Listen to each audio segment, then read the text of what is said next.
This is E3 Digital, a curatorial practice documenting the artists, artifacts, and ideas inscribed on Bitcoin.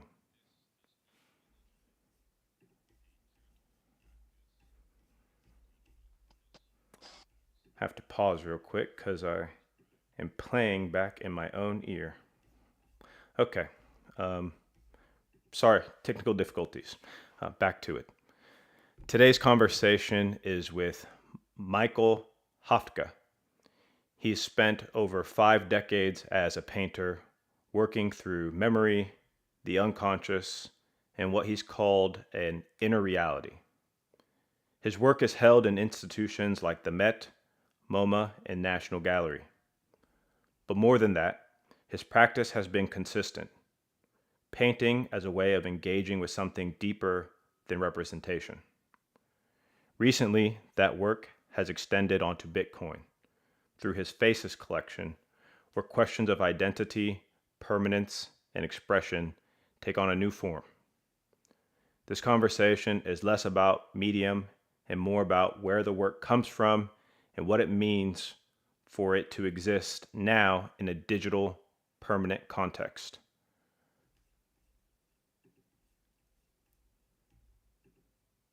Michael, I appreciate you taking the time. It's great to be here.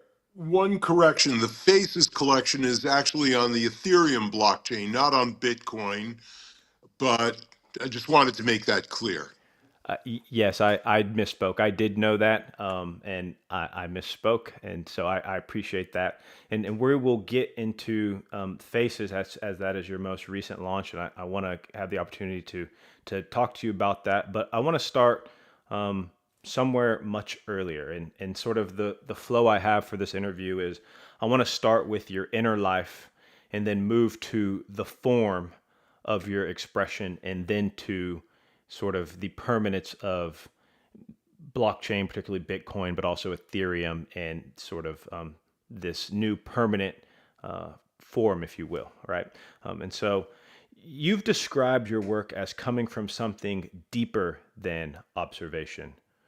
What do your images, or where do your images actually begin? Well, I think they begin inside me. I think the whole question of where all images begin is actually a very interesting one. So when I started out as an artist, I trusted my own instincts in terms of how things look are and how I express them are an emotional, very personal expression. And the truth is that we can't be certain um, that what you see or what I see are identical in any way. So there's a lot of variance to what we see and to how we interpret it.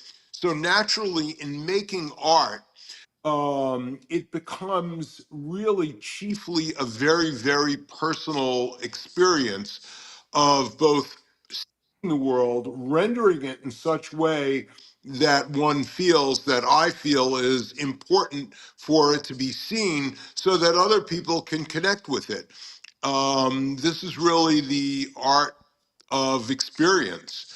And that was my beginning in art and still remains my chief focus today in everything that I do. It's actually very personal. Yes, and getting to that personal nature, you've spoken of about dreams as being sort of the root of your work. What is the relationship between the unconscious and that deeply personal dreamlike state, and what ends up on the canvas? Well, that's a great question, and I love that you're asking that. Well, actually, all my inspiration, everything that I do comes from,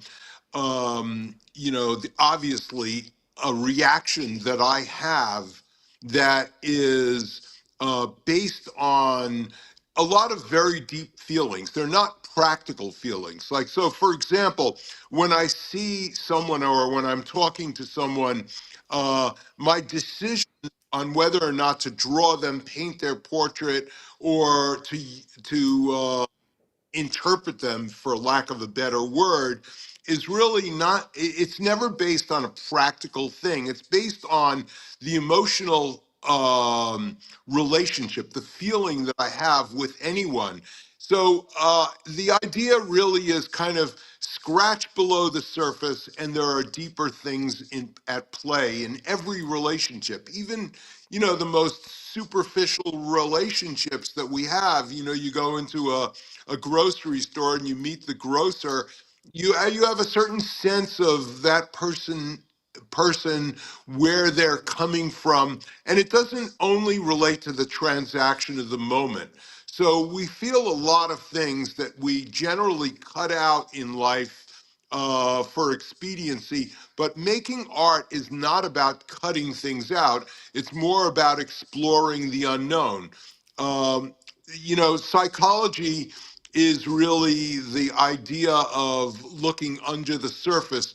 So that's very much my approach in art. There are other approaches. I recognize that.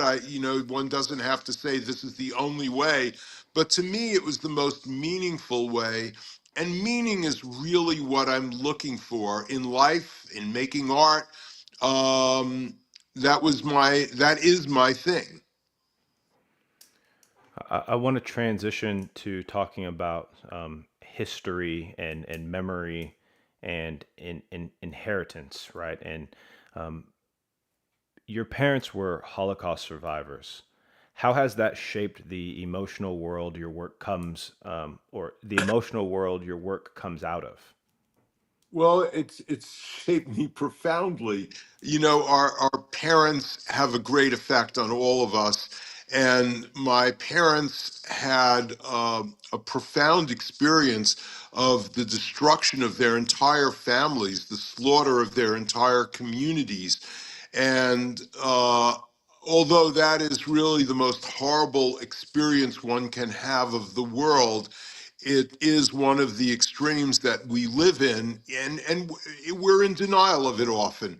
So I don't want to say that we're living in a horrible world. We're living in a beautiful world, but very often horrible things happen that had a profoundly deep effect on me, and it goes on today. There are many situations in that happening at all given moments where people are really suffering, and part of making art is really just empathy, just trying to understand other people, another person, the really profound challenges in life. It's not about decorating. It's not about making something clever. It's not about a tricky game, or, illustrating kind of, a Hollywood experience of life, like, I don't know, you could, Star Wars, the Planet of the Apes, that sort of stuff. Art really, if you look at art history, goes much, much deeper. Before anyone even talks about psychology, if you look at Goya, if you look at the humanism in Rembrandt, you look at the depth in Raphael and in Leonardo da Vinci, we're standing on the shoulders of giants. And if there is to be human progress, then the role of the artist is to mine that culture and to create something of meaning. um, what I see in the reaction to my work is that people take it very personally. Like in faces, people are using them as their PFPs, and people are relating to the actual emotional reality of the face. This is very rewarding to me. I'm hoping that my work is received with depth, because that's what I'm trying to do. So there's both this personal side of your work, but also this sort of historical layer inside the work is what I hear. Is that a fair characterization? It is a fair characterization. We don't live in a vacuum. We don't reject history. I think that's a lot of the problems in a lot of contemporary art, is actually an avoidance of anything that's really important or deep or challenging. with idea of going towards the a simple illustration or a kind of comedic point of view.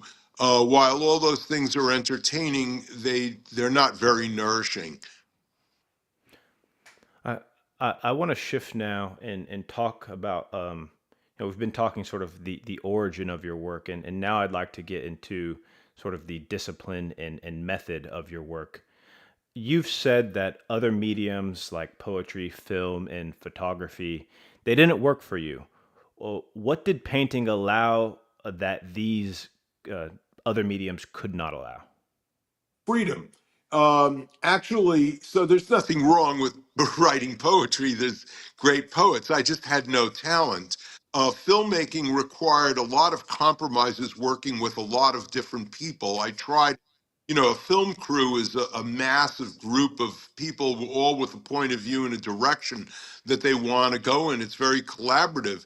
In painting, I was allowed by the very nature of the medium to be utterly independent and completely free. And freedom, I think, is really the birth of art. I don't think that making art with a committee or with what collectors have in mind or what middlemen have in mind or or the direction of a group of collectors, a cabal, if you will, that doesn't make sense as a launching point for an artist. I think art is extremely personal, has to come from the depth of your soul, and requires really freedom to actualize it. You during your time in the kibbutz, your life became very stripped down. Labor, isolation, painting. What did that period teach you about making art? Well, it was the very beginning of my making art. So, you know, it was really kind of an extraordinary experience because the labor was very varied. I did many different things. I was a welder. I was an armed guard for children, and I drove a tractor. I worked in the fields. I did all sorts of different things. So that gave me a wide variety of daily tasks.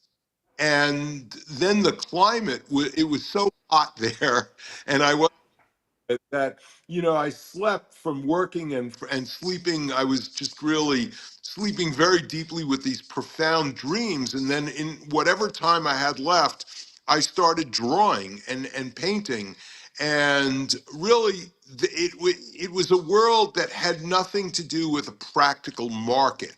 So it allowed me, there was no art world, there was no galleries, there was nothing, and this is a time way before social media. So, there weren't even, you didn't go to a museum, you'd have to go to a museum. So on social media, you see a lot of art. There was no social media. You were really isolated, so you could be completely free and experiment. And I think one of the most important things for young artists is to actually experiment in a vacuum, experiment in without being influenced by everybody else, without there are enough influences naturally that we are subjected to. So freedom is the essential ingredient. And I was very lucky to have this experience of going to a kibbutz, which, freed me from even thinking about money. It was, an unusual situation. You eat, you sleep, and you do whatever you want. And it was quite phenomenal. I also met my life there. So I have nothing but positive experience there. Yes, yes, awesome. I couldn't agree more. Uh, we you said something there about expression in a vacuum, and you know we've talked about what attracted you to painting is a sense of freedom, but I've also read you described painting as a form of devotion and prayer, and so What does that mean in practice? And sort of a corollary to that is the act of painting itself where meaning happens, or is it in the final creation? No, it's in the act of painting because that creates the final creation. And this is a great question, and I'd like to clarify what I mean by devotion in a personal religion. The act of painting, for me, is so profound and so full of chance and really kind of a deep exploration that has nothing practical to it, and there's no responsibility. For example, if you think of other things one has to do in life, like being an armed guard for children or being a physician, you have a responsibility to someone else, and there are guidelines by what you're doing. I mean, being a physician is guided by your training. Being an artist is guided by freedom and a complete um, ability to go into the unknown without any consideration of anything else. And so it's an incredibly unique, beautiful opportunity to discover both yourself and something very powerful that, if you are lucky, other people relate to, and it is truly part of culture. That's the magic ingredient. I mean, you could come up with something that really no one relates to, and that, who knows where that goes.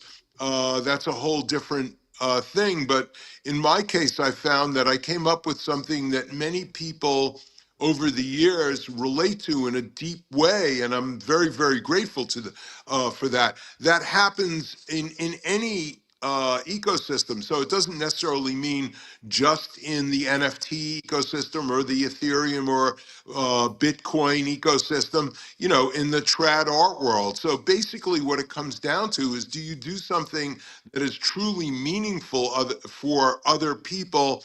And I don't mean meaning in the sense of, will it go up in value immediately, or will it, like, I'm not associating on any way the financial value of a work of art, because that's often a result of manipulation. It often goes up and down. It has nothing actually to do with the most beautiful aspects of art and culture making. I want to turn now and talk about the face and distortion and inner reality. You've said that you're not painting portraits in the traditional sense, but something broader. What is the face to you? Well, when I see people, I, of course, see people, I think, in a way that it does not differ from when you snap a photo. So that's the agreed upon look of any given person, including myself. But the process of painting somebody is over time. And when you are and you don't really ask somebody to stand still completely like professional models attempt to do. And it's not about, for me anyway, it's not about painting the outside. So the very act of painting them over time creates a kind of relationship and a dialogue in the process of somebody sitting for me. And it's true with looking at a photograph. There, you discover more and more about somebody, and what you're discovering, if you want to relate something deep about the person, is not just the conventional look that you would get with a snapshot. So that's what I'm searching for. What I'm searching for is really a deeper expression of people, and that's what Faces was all about. That's what it's about whenever I go to the easel. Why does distortion reveal more truth than realism? That's a great question. Distortion allows you to express more than what is superficially on the outside. It actually creates a motion, a mental motion, that says something about the person, but also about the culture. A very good example of that I'll use. I can use two really great painters. I don't really have to just talk about distortion in my work. Francis Bacon is famous for his distortions. They create a really whole feeling about our culture. It's quite powerful. If you look at Goya, then there's a lot of distortion in Goya's work, which also creates a real understanding of the time of the characters of and the historic struggles of those times in that moment of history. So I think artists want to transcend time. Common thing. Distortion is just one of those tools. And we will very soon talk about transcending time and permanence and tie that into Bitcoin. But I want to turn to where we've already been, but really focus in on your most recent Faces collection. These works can exist as both fine art and profile pictures. What does it mean for a face to function as identity in a digital space? Well, that's a great question. That was part of my challenge. When I came into the Web3 space, one of the things that I was very impressed by is that for a million reasons, people are take on identities. And this is true throughout social media. Like of course, I'm older, so I predate social media. So I am Michael Hafftka, and it was logical for me to just call myself Hafftka. But there are many people that present themselves with a sort of mask, and even masks in this ecosystem has become a kind of cultural illustration.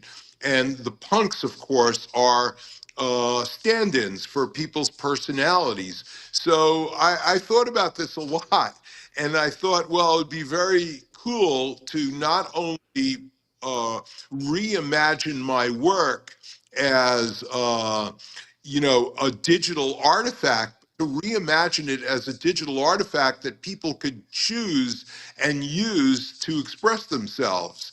And so, I just thought this was a cool way to be part of this ecosystem. Can a digital identity carry psychological or spiritual weight? Uh, if it's a great work of art, yeah, absolutely. That's And fair. That's fair. then Uh, that points out one of the real problems in in Web3 and how Web3 has been perceived by the trad art world, why it's looked down on, is that a lot of what's going on here is actually pretty trite and pretty superficial. But this is a moment in time. There's no question about it. The digital art is the way of the future. It's going to develop, and more artists are going to use digital tools in a really deep, meaningful way.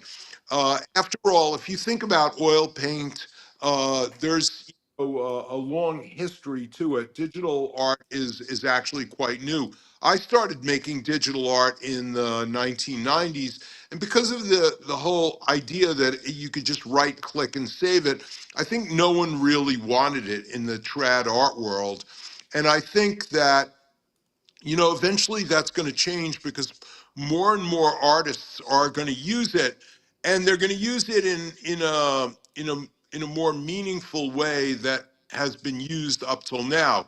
I think in this ecosystem, there's a lot of interesting, phenomenally interesting experiments with code and with generative art and with doing things that's digitally native, let's say, not just drawing digitally, but using the deeper side of how a digital artifact comes into being, which is really code. But I think the actual use of digital painting um, has been, for the most part, just kind of imitating oil paint. uh, imitating watercolor, imitating a lot of traditional mediums, and really on the level of just kind of clever illustration that you see for the most part in commercial art. It was natural in an ecosystem that the collectors really knew nothing about art history, and the artists are actually not really from a long studio practice for commercial art to be quite ascendant. But I think that the future holds a lot of promise for serious and more deeper studio practices coming into this arena, and that's going to be truly cool. You brought this conversation exactly to a place I was going to head, and since we're there, I'm just going to go ahead and jump into. You've said that the digital art space, as you've have basically just recaptured, needs more seriousness and depth. And so, what does seriousness in art actually mean to you? And sort of a corollary to that question is, do you think we're early in the development of digital fine art? Well, I think art is about the human condition, and the human condition in a way that can't just be expressed with words, painting art, visual art. So visual art takes human expression to a certain deeper level that one can't just say with a verbal description and or an illustration. We use illustrations all the time. If you buy a, a any sort of technological device, there's like simple illustrations to tell you how to use it, how to operate it. Illustrations are in their very nature not very deep. So I think there's a lot more great art that's going to come from unknown new artists and maybe some artists in the trad world, hopefully, bridging this gap.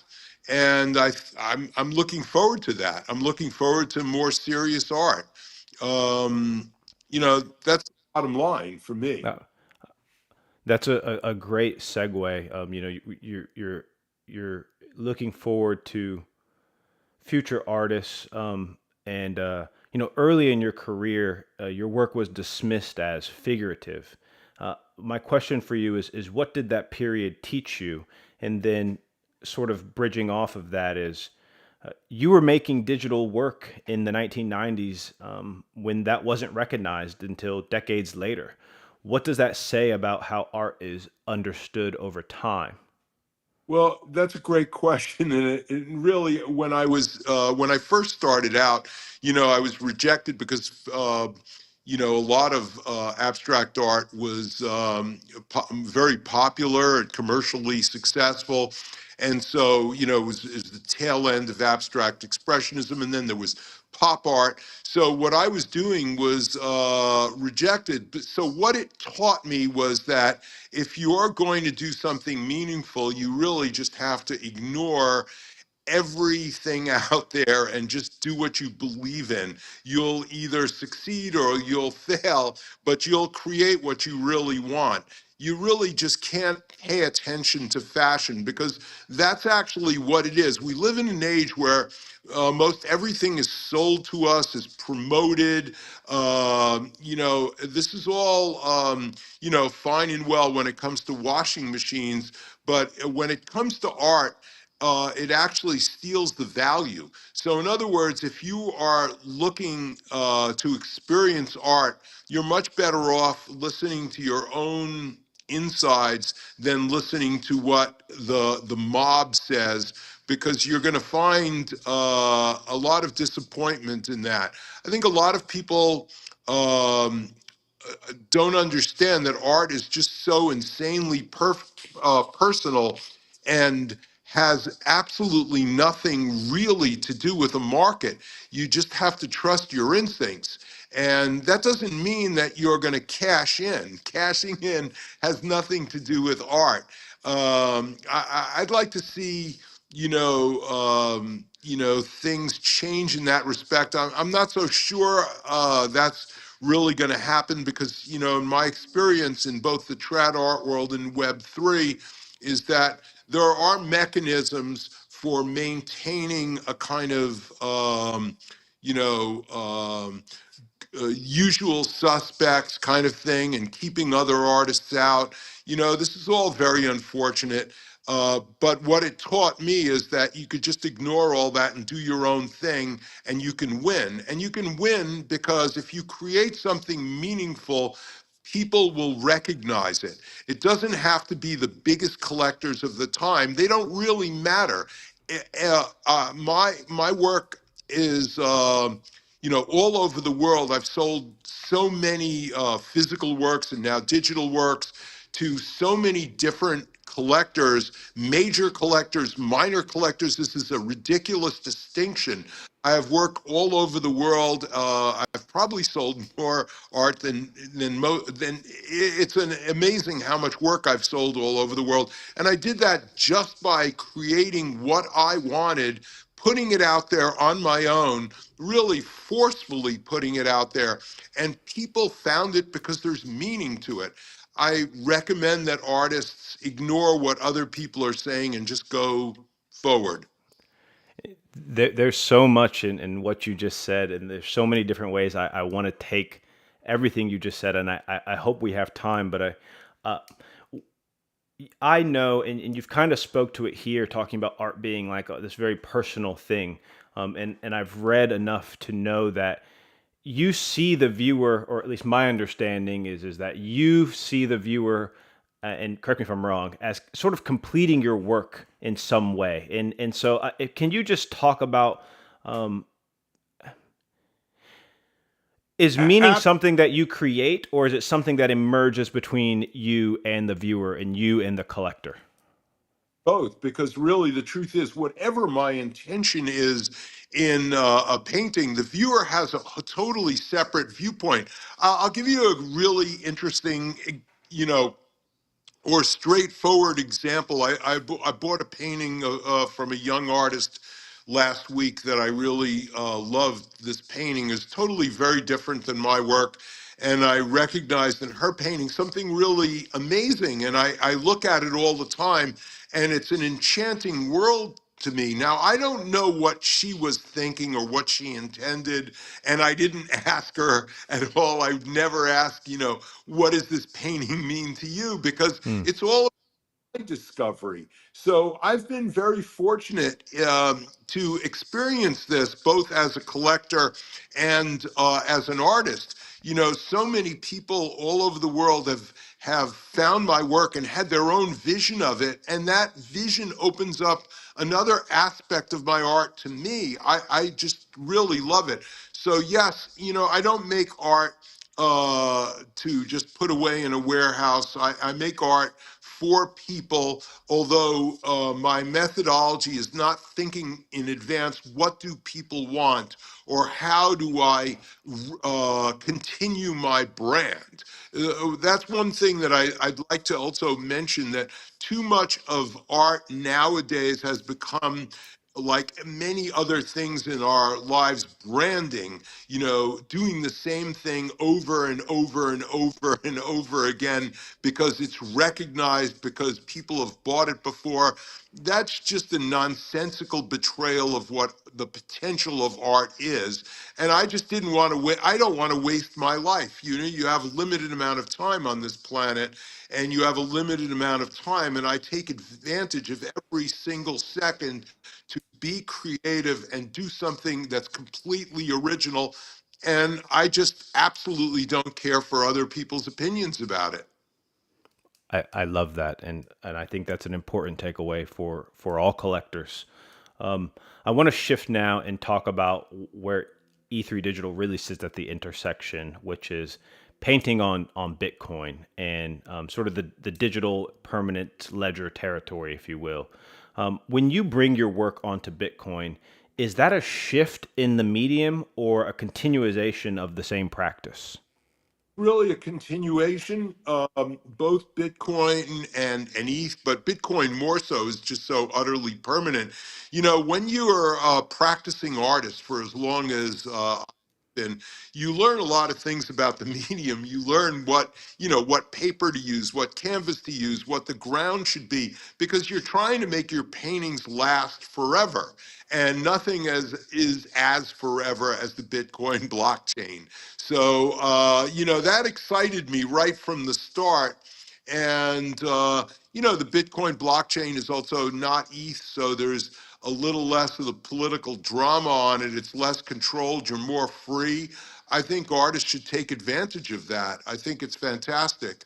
I embraced it instantly and just love it. But I'm pretty much blockchain agnostic in the sense that I think it's really it's really amazing to put art on the blockchain.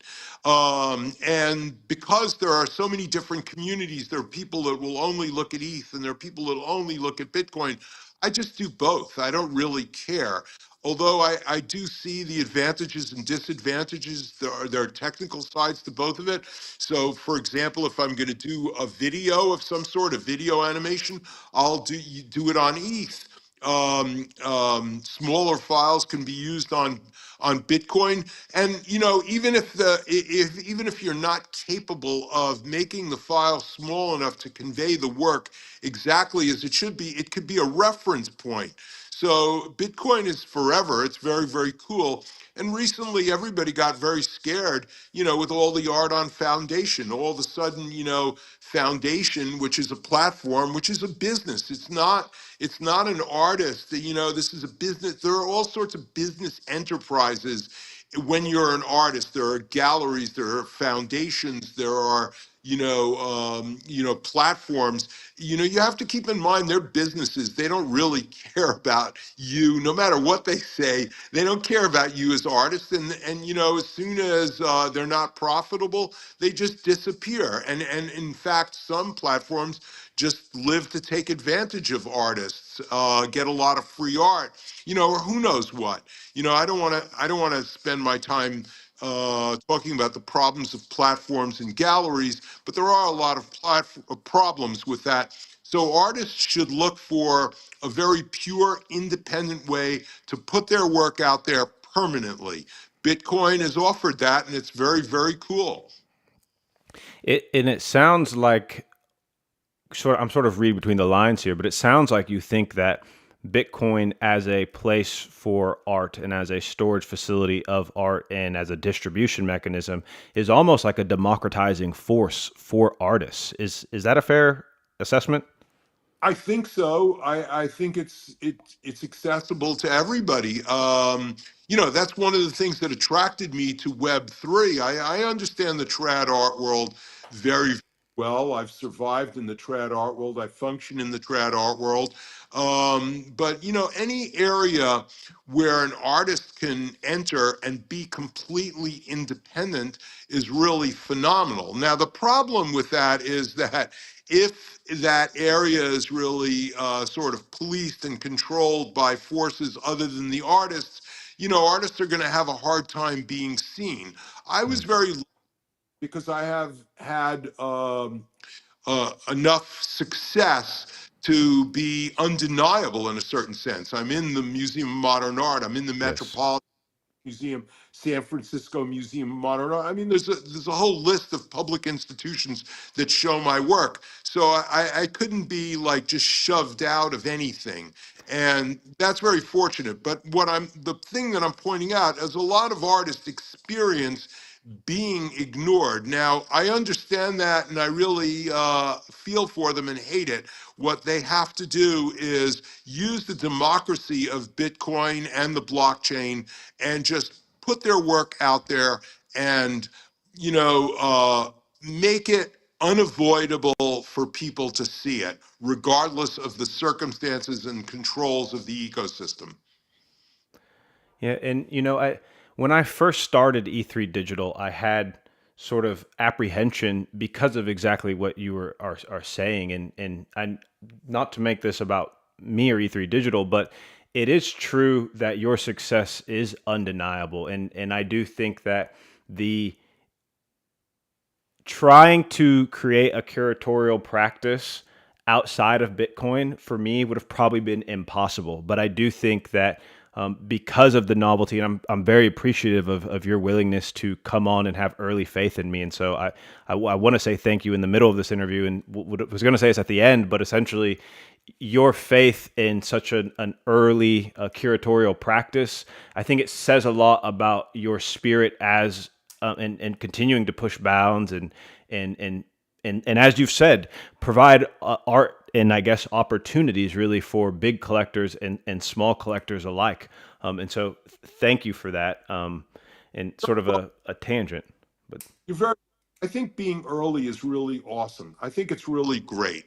I think we're all early in this. And so the disadvantages that exist right now, and I'm talking to like younger artists, I see myself already as an older artist that knows what the hell is going on. So I see the struggles of younger artists very clearly. And I advocate for younger artists and unknown artists. And I think that we're early here. They can take the bull by the horns. What seems to be the really big obstacles, even very early, there's a certain staleness. Avoid it. Find your way. Let's make this system more alive, have more potential, and more great art than even imaginable, and it'll transcend your wildest hopes. I'm very positive and very hopeful this can be done, and being early is a cool thing. what does it mean for your work, particularly rooted in memory and the body and time, to exist permanently on chain? It's going to be accessible to people forever. I think that's a really cool thing. I mean, as an artist, I make my work forever. I know that life is limited and we all die. Leave behind is our work. So I always believe that if I could do something that really transcends the nonsense of the moment and is more profound, it'll be useful. And I believe in the utility of art. It'll be useful for people in order to understand themselves better, explore the world, have a reference about humanity, and enrich their lives. If you were to ask me, does Rembrandt do that? I would say yes, 100%. So that's the goal for an artist. It's not just to entertain in the moment, come up with something clever. It's to sort of transcend time and be always available. The blockchain is always available. We are coming close to the end of our time, and I want to squeeze as much value out of what little time we have left. I want to focus on sort of a message from you to collectors, and particularly collectors, whether they be young, old, people with a lot of wealth, people with no wealth, everything in between. What general advice do you have to collectors entering into the art on Bitcoin space? And as someone who, if you were talking to someone who's thinking about adding one of your pieces to their collection, sort of how would you suggest they approach that endeavor? That's a great question. What I would say to anyone is don't pay any attention to anything but the work of art. You can consider it carefully, you can look at it for a long time, but in the end, what you should buy should be only about how you feel about that work of art in a way that it enriches you. And the beauty of Web3 also is that art can be quite reasonably priced. It doesn't have to be so exaggerated. So this isn't about major collectors or people with millions and billions of dollars to spend. Art can be bought very reasonably here from me, from unknown artists, from many, many artists. So it's a great opportunity for collectors to actually not get pushed around. One of the things, that I show a lot in the trad art world, and the collector comes into a gallery and is immediately confronted with a middleman giving them some sort of sort of direction or trying to Mm. steer them. That is one of the opportunities here, is that you can do it all alone on your computer, really think about the work for a long time. You don't have to buy with FOMO, and you don't have to buy a lot. I'm all in favor of buying something so that it has great meaning. This painting that I bought recently from a young artist, I've been enjoying it so much for the past few days since I bought it. I look at it all the time, and it gives me a lot. That's what you really want. You really want to get something from the art. And that isn't like get something, meaning it'll go up in value and you'll get rid of it. That's just completely counterintuitive. That has nothing to do with art. So my advice to collectors, and I've had this experience with hundreds of collectors all over the world, is that they get meaning from my work. They keep it their whole lives, or they enjoy it in a deep way. And I suggest that buying art is like making art. It can be just as meaningful and just as deep. Are you familiar with the philosopher Alexander Nehamas? No, no. Okay, then it doesn't matter. Curious It, whether there's some links to him. yeah, well, he teaches a philosophy of art class that I was fortunate enough to take, and it kind of shaped my approach to art. And some of what you were saying, it wasn't like word for word what he said, but it brought me back to sort of the way I approach art, which is like you said. You're like, I look at it, and for some reason it speaks to me, and it resonates with me, and I think that's important. That's the way to go. I would love to read his writing. I'm curious about that. Yeah. I will definitely share something with you offline. He's a professor at Princeton, and he's written pretty prolifically on the philosophy of art.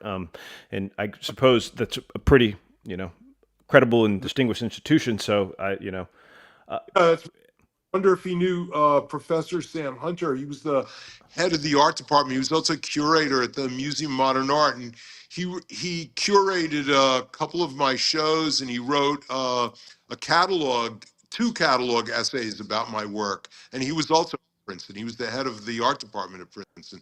So yeah, I have to imagine that those two have veteran of World War II on a naval ship in the Pacific. He is an amazingly interesting character. I was very fortunate to know him.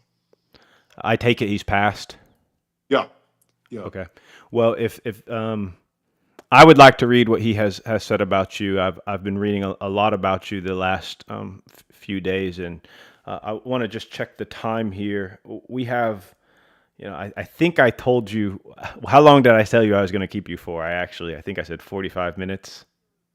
Fine. Okay. I will close with this. You've said that human aliveness is what allows us to create something new. What remains uniquely human in art today? The infinite complexity of the human being. And that leads us right into the discussion of AI. I don't think humans are going to become obsolete in making art. And I think AI is another cool tool, but I think that we are so fortunate to be capable of such beautiful and glorious individuality, and exercising that in the realm of art gives a great gift to other people. And I think this is the future of art, and it's the beauty of art. And that's why my entire life I've been very grateful to have been privileged to be an artist. After everything, painting, digital work, Bitcoin, what are you still trying to understand through your work? There's no verbal answer to that because the work itself is discovery. Hmm. So, what I try to do is stay alive, uh, and just continue. And liveness is really the key. So, as long as I'm granted that gift of life, I will keep creating and enjoying it. Michael Hafftka, thank you for your time. Is there any place I will have links in the description below to your website, your X or Twitter account, and a couple of collections on Satsflow or Ordnet? Is there any other place or anything you'd like to leave the audience with? No, this has been a great interview. Thank you very much. And it's been a pleasure. Thank you so much. We'll It do another means the world to me. chat. Yes, sir. Thank you. Thank you. I look forward to that. I'm looking forward to an interview in 20 years or 30 years. Yes, Let's stay absolutely. alive. We'll have it. I'll get on your calendar and we'll schedule it now. Absolutely. Thank you so much. It's been Thank a you, pleasure. Michael. Yes, take care.